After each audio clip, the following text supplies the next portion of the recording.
Papakilala ko sa inyo yung bag ko kong ate. Ito nga pala siya. Magpakilala kong ate.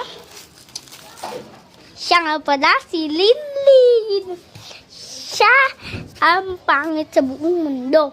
Kaya siya ang lagi namin Linlin nautusan. Ako minsan nautusan guys. Pero balik na sa kwento. Dati pa lang nagrararo na kami yung usong, yoyo at blade. Yung sinabi ko sa pang-isa. Ngayon guys, pangalawa na tayo. Balik na sa kwento. Bata pa lang kami guys. Marunong na kami mag-blade tsaka yoyo. Ngayon guys, simula pagtanda namin, marunong pa ako mag-blade tsaka yoyo. Kayo guys, marunong ba kayo? Sige nga, comment and subscribe.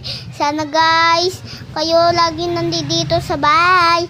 Sana lagi kayong hindi lumalabas. Katuwa.